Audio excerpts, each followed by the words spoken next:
grand opening, grand closing. Welcome, my friends, my family, my fellow gamers. Your only friend these YouTube streets, Puerto77, back with another video. If you're new to the channel, hope you stick around. If you enjoyed this video, hit subscribe, stick around, and of course hit the like button. But as we're getting closer to PlayStation 5 Pro's release, which is 4 days away, November 7th, these fanboys are getting more cringe. Like, they're just getting downright stupid now. It's as if they think something's going to happen, as if they have some type of influence on, like, they're going to change the course of events or whatever. Like, I guess they think PS5 Pro is not going to be the most powerful console for this generation, or it's not going to outperform the PS5 and Xbox Series X. I don't know what they're thinking, but they're getting weird. They're getting cringe. Check this out. Even a Steam Deck is more powerful than a PS5 Pro.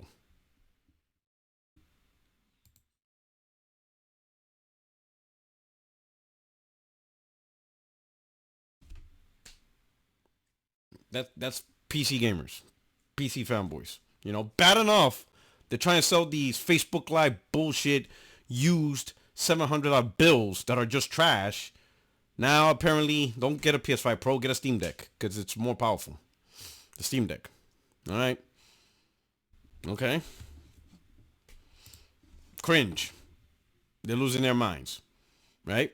Next up, of course, we got Asteranks. Right. He's like one of, you know, 5 people in France that actually bought a Xbox Series X, you know, because he's one of the dumb ones. You know, apparently leaked specs, official specs came out, and he says 16 T-flop RDNA 1. Okay, we're back to the RDNA 1 bullshit, but all right. Same architecture than the base PS5. Now we know why Sony was so shy to share specs. It's just a boosted PS5. Boosted PS5. Is our Pro model supposed to be anything more than the boosted version of the base model? Like, that's literally the whole point of a Pro model and stuff like that. Was it advertised to be anything else? Wasn't advertised to be a next-gen new architecture console, right? Because then it wouldn't make sense. Because then it wouldn't be a mid-gen refresh. It would be a new generation of gaming and stuff. But what's crazy is this is the same dude that used the Xbox Series S and tried to say it was going to outperform the PlayStation 5 despite its bullshit specs. Interesting. The one thing I will say, if you look at this though, what I'm really interested for this is right here. Memoria, that means memory, right? If you see in the corner. Well, unlike the base PS5, the PS5 Pro not only has the GDDR6 at 16 gigs, but it now has DDR5 2 gigabytes. The PlayStation 5 doesn't have a separate memory allocation of 2 gigs of DDR5, right? So what everybody's now saying is that DDR5 is strictly for the OS functionality. See, the base PS5, all it has is, you know, GDR, right? 16 gigs. So a portion of that has to go to system functionality, which means devs do not have full access to 16 gigs. Most likely they have access to around 14 gigs, which is still a lot, right? More than what, well, at least at high speed, it's more than what developers have on the Xbox Series X, because the Xbox Series X is high speed memory is limited to 10 gigs. The remaining 6 gigs is at a lower speed. So that's where the whole weirdness of Xbox Series, just how they designed the series, is weird. While on PlayStation, it's 448 gigabits of bandwidth, but all 16 gigs. But about 2 gigs has to be go to the OS. But with PlayStation 5 Pro, they're eliminating that. That means all 16 gigs of GDR6 is going to the developers, which is more memory than what's available on the PS5. That's just more, making it better for us. That just adds on top of what we already knew or what the PlayStation 5 Pro can do. This is gonna blow out everything, right? It's pretty amazing. I gotta give it that, right? Beyond that, let's add some more stuff, some more cringe stuff, right? So, PlayStation 5 with PSSR, machine learning, all that stuff is just gonna get better. It's just gonna be a better experience, better technologies for the developers. Now, these cringe Xbox fanboys are now bragging about, oh, Sony just caught up to what Series X has already done. It got so bad that even Digital Foundry had to call the bullshit. Let's listen to Digital Foundry on this one real quick. There's been some odd posts on social media. It's like, oh, Sony is finally catching up to Microsoft because they're adding machine learning features. Xbox Series consoles have had it for the last 4 years. It's just nobody has used them. Now, Alex, can we clarify this situation? I mean, there's an order of magnitude and difference in how much more capable the PS5 Pro is than an Xbox Series X or Series S for that matter. The 100 tops thing is in reference to Int 4, which is typically not what is used at all for machine learned upscaling. There is nothing preventing Microsoft from trying to make a machine learned model that fits and runs well on the Series X, but they haven't done it. So, they were not first to anything if it's not even used at all. It is like, has anything used it to our outward facing knowledge or inward facing knowledge at this point? No one has. It didn't amount to diddly squat at this point. So, I mean, I think an interesting use case for it would be running Auto SR for Xbox 360 backwards compatibility games. We've talked about this before on the show. Because they already made this Auto SR model that runs on MPUs that are like 40 int 8 tops, right? And a GPU running it would incur less issues than an MPU off chip or using different like memory and cache. So like, I feel like there is a use case for it. It's just Microsoft has never shown interest in doing anything with it. So I would say no. There's nothing special Microsoft have done that Sony haven't heard. Yeah, I think it's worth bearing in mind that the series architecture was designed in 2016. So ML was on the radar, it was on the horizon, but the extent to how it would blow up, 7-8 years later, just wasn't really considered at that point. Anyway, let's move on. All right, Xbox there's fanboys. Been some odd posts. Hold on, Xbox fanboys. Why are you cucking over something that Microsoft doesn't give you? Like, I don't understand. The console's 4 years old, right? It's 2024, right? If they had any plans to use this technology, they would have been used it. They're not going to give you, you heard it from them. They haven't used it. They haven't done nothing. And you guys are going to sit there and make excuses. Oh, it's because of this. It's because of that. No, the real reason is because the console's not selling. So they don't care about investing extra time to give a population, a low-selling population technology when you guys are insignificant. There's not enough for you to care about. Yet you guys act so cringe over stuff that Microsoft's not even giving you. And they don't care to give you. They don't care to give you stuff. They don't care. They just put Xbox Series consoles on autopilot. If you get it, you get it. If you don't, you don't. They're not going to do anything much advantage for that. I don't understand why you guys are cheering for it or having these high hopes. Check out my last video talking about AI upscaling. Microsoft's not going to put in the effort to give you all that. The console's not selling. You think Microsoft's going to invest time, money, and talent to give you a lot of stuff for something that's not even being bought? Even recently, another negative 26% drop, and most of the money loss is because of the hardware. But hey, let's put in more technology on something people ain't buying, and it's clearly the worst part of Xbox gaming. Man, you guys are just cringe. Like, this whole PS5 Pro exposed the hell out of you guys. Bad enough you guys were already exposed. I don't even know. Can you even call this them being exposed? Like, like, at what point are we at now with these Xbox fanboys? Because we're now encroaching levels of mental therapy and healthcare. Like, you guys are out your wonkers. You're literally praising Microsoft on something they are purposely neglecting and will not give you because they don't care to give you because the product failed. It's a money sink. It doesn't print money. It just absorbs. It's their worst part. The Xbox console is literally the most negative thing about their whole company. It's literally atrocious. And you guys think Microsoft is going to do something. Absolutely weird. Absolutely weird. All right?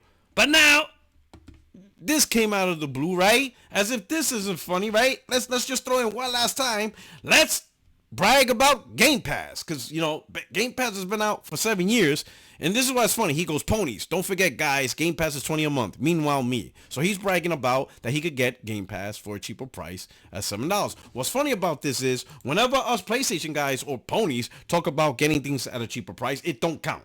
Everything's full price on PlayStation. No deals. There's no such thing as a deal on PlayStation. Everything's full price. Nothing on, only Xbox and PC get deals. No such thing, right? Oh, Puerto Rock, when you get your Pro, you got to pay $80 on, for the HDD drive, even though I got it brand new for $10. But nope, that never happened.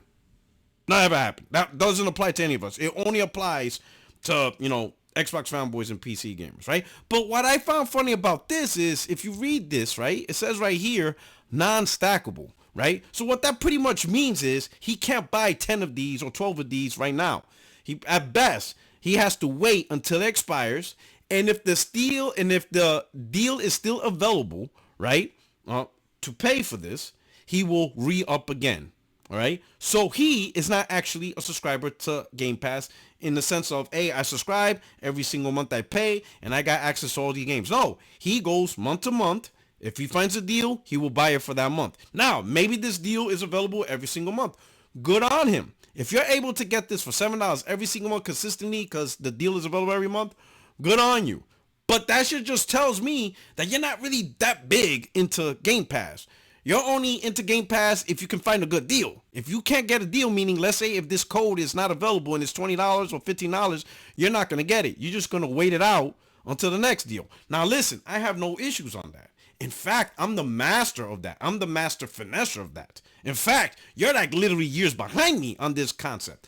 The difference between you and me, Astro Boy, right, is that when you say it, right, when you do it, all the Xbox fanboys gonna praise you. Oh my God, you're so amazing. Yeah, show these ponies, show these ponies. But when I tell these guys on how to get a good deal, right? For example, when it was doing the whole dollar deal, I actually said, hey, this is what you do, right? I even tweeted an account that broke down what exactly to do, right? You have your main account. Create a new account. Redeem the $1 Xbox deal, right? Share it on the account, and now your old account, your actual account, put in the settings, can actually use that Game Pass deal, right? Great deal, right? Good deal. But when I said that, y'all motherfuckers want to call and tag the CIA and the Army. Look at this guy. This is what you call promotional abuse fraud. Puerto77, and you are sharing to everyone how to do it. CIA, take a look at this. CIA. The Central Intelligence Agency. And this guy thinks that that's their jurisdiction. Promotional abuse fraud. Is that even a thing? FBI, take a look at this. The Federal Bureau of Investigations. This guy tagged the U.S. Army. Does this promote fraud? Does promoting fraud violate your code of ethics? The United States Army.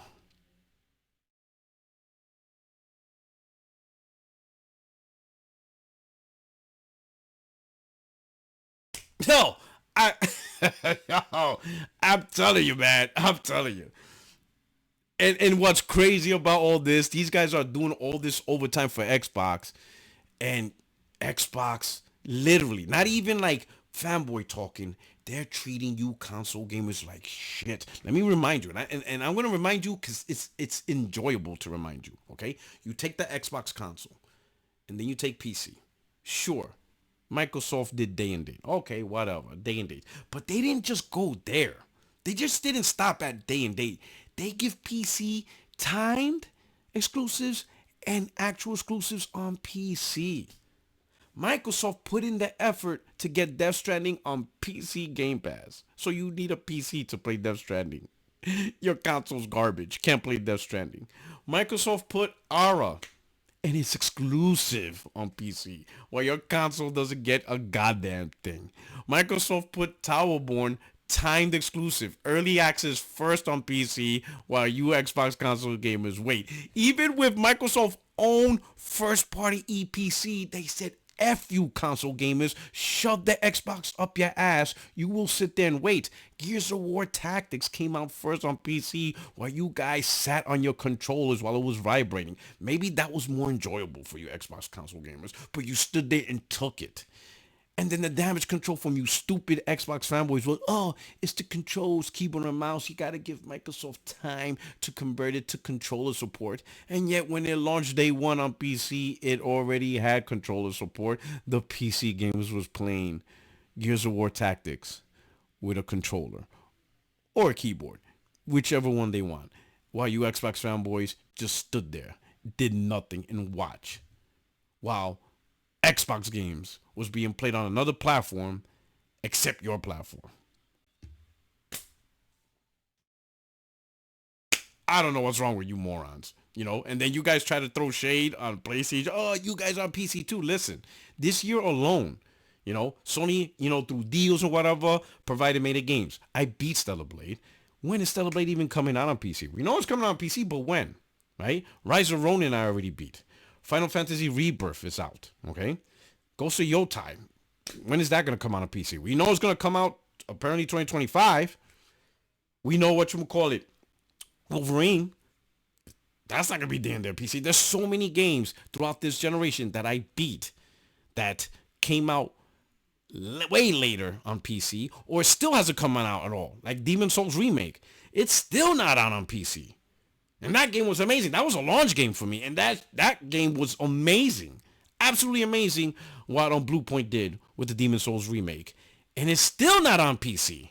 So clearly, if you're a PlayStation fan and you go and you give up the PlayStation console and you go strictly PC, you're going to have a worse PlayStation experience because a lot of the games you're not going to get day and date. You literally bought a PC that's probably more expensive to wait on PlayStation games to eventually come.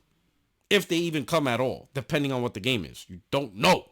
That's a worse experience. Waiting for games is a worse experience. I'm sorry. I can't see getting a PC, giving up PlayStation console for a PC for all the stupid reasons people want to say whatever. And then when Wolverine comes out, what do I do with the PC? Oh, I don't know. Just sit around and wait and it'll eventually get there. That's not a better experience. Yet on Xbox, it literally is a better experience to get a PC. Not because of the hardware or free online. No. Literally, Microsoft treats Xbox better. I mean, PC better than Xbox. You literally get Microsoft exclusives on PC. Or Microsoft will put in the energy to get games. And if it's not allowed on Xbox, they don't care. They don't say, oh, wait a minute. Well, the Xbox console is part of the ecosystem. If we can't get on the Xbox console, then all right, forget about it. We're just not going to do it at all. Nah, hell nah. They said, fine, cool. Put it on PC. It doesn't have to be on Xbox console, a.k.a. Death Stranding. They're cool with that. And they're cool with allowing, early access to be on PC first in Game Pass.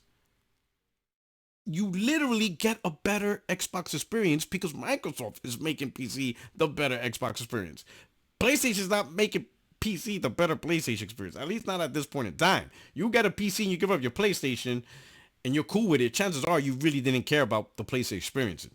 That's just the truth. You just didn't really care. You didn't really care about playing Stellar Blade Day 1, Demon's Souls Remake Day 1, or any of the games Day 1. You just probably didn't really care, and that's fine. If you only care about PlayStation games, then yeah, that's an advantage. But if you enjoy these PlayStation games, you enjoy the titles that Sony puts on their console, make deals for, and as soon as you see them, you're like, man, that looks amazing. I can't wait to play it.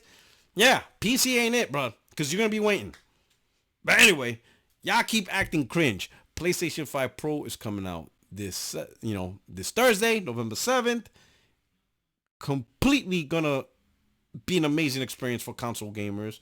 And you guys just gonna have to continue your cringe. I'm looking forward to it. I'm looking forward to how much more cringe you guys can get. It's gonna be amazing. Because I'll just make videos about it. So, by all means, go cringe happy. Cope, see, do what you gotta do. Just do it. And I want to see it. And I'll just make more content off it. Because it's absolutely hilarious. You guys are just acting cringe on something that's out of your control for no reason. Anyway, your only friend is YouTube Street Rock77. Let me know, are you getting your PS5 Pro this Thursday? Have your pre-orders gone through? Or are you going to walk in a store and stuff? Just let me know. All right? And of course, subscribe like the video. See you Tuesday. 60 Frames No Like podcast, 8:30 p.m. Eastern Time. Your only friend is YouTube Streets Porter77. And just in case you're realizing, no, I was not contacted by the CIA, FBI, or the U.S. Army. Just letting you know. You guys take care. Peace. Grand opening